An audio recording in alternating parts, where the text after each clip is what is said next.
लेकिन सबसे पहले तो हम वो नाम के कोटि कोटि प्रणाम करब जौना नाम के हमरा से परिचय पूछल जा रहा बा। यानी सर्वप्रथम मानस सम्राट भोजपुरी रत्न माननीय श्री गायत्री कुमार ठाकुर जी के कोटि कोटि नमन बा। गुरुदेव के बार बार नमस्कार बा। रहल सवाल वहाँ के परिचय के, तो ठाकुर जी ऐसा शख्स के नाम है जी अपना परिचय के मोहताज ना बने।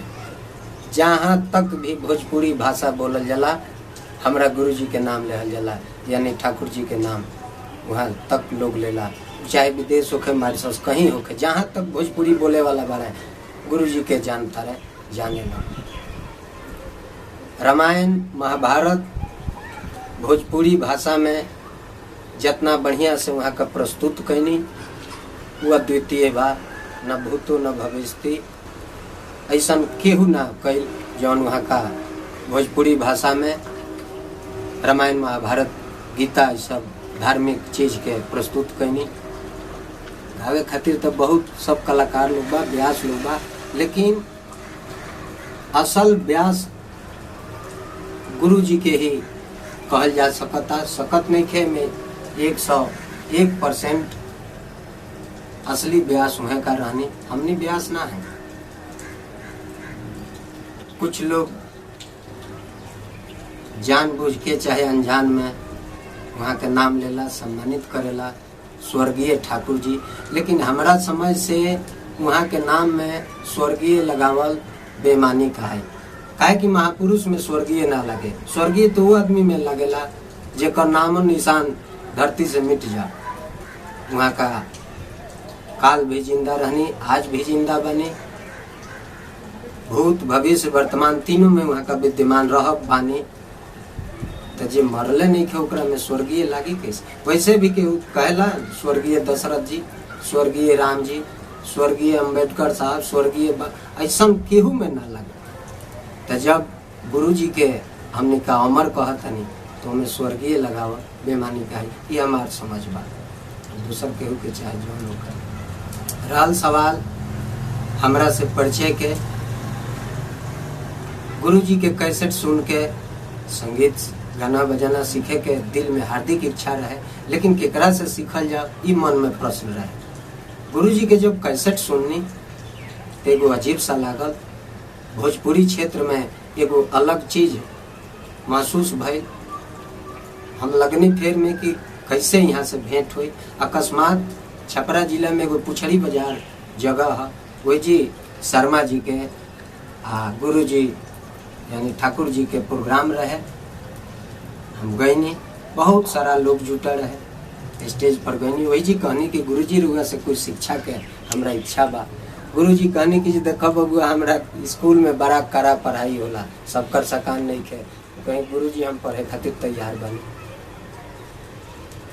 संपर्क भाई, लेकिन उतना गुरु जी हमरा पर ध्यान ना दी।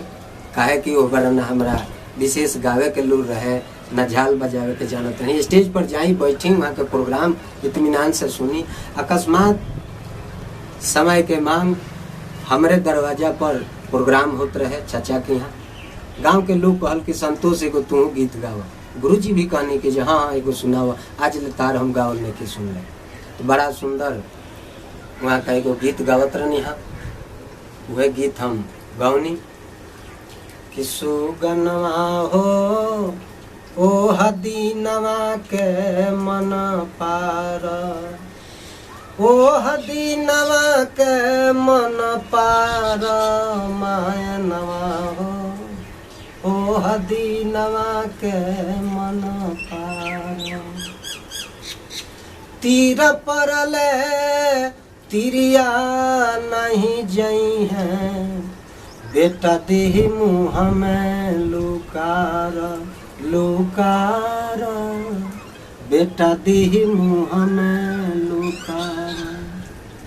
गाँव नगर के अरे लोग अरे कहीं है, जल्दी जार जार मायनवा ओह दीनवा के मन पार।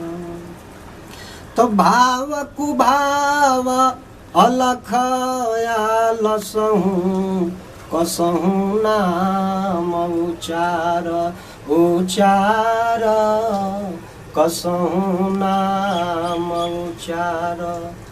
तो व्यास गई तिरी के चिचरी के व्यास गई तिरी के चिचरी के लात सजनी तू टार मायनवा हो ओह दीनवा के मन पार। यह गीत जब हम गावे के शुरू कैनी गुरु जी उठ के खड़ा हो गई, भाव विवल हो गई और कहनी कि तू तो ऐसा गौला कि हमरा दिल में खलबली मच गई।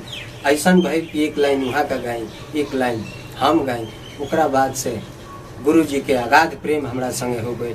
जब कुछ हो हम कहीं गुरु जी एकदम कहीं कि जे तू फोन पर जैसे भी चाह हमरा से गाना ले सकल कुछ ले आई। हमने के दुर्भाग्य बा हमारे दुर्भाग्य बा कि आकस्मिक वहाँ के मृत्यु हो गई। ऐसे विशेष रूप से हमरा क्षति बा ये कबो अफसोस ना जाए। लेकिन खैर वहाँ के नाम के संगे हमने के नाम जुट गई यह का कम बा। ठाकुर जी के चेला जेकर नाम संतोष सुरीला घर छपरा जिला ठाकुर जी के चेला कहा गनी जा इतने बहुत बा। ऐसे कहो जय ठाकुर जी ठाकुर घराना जिंदाबाद गायत्री ठाकुर जिंदाबाद।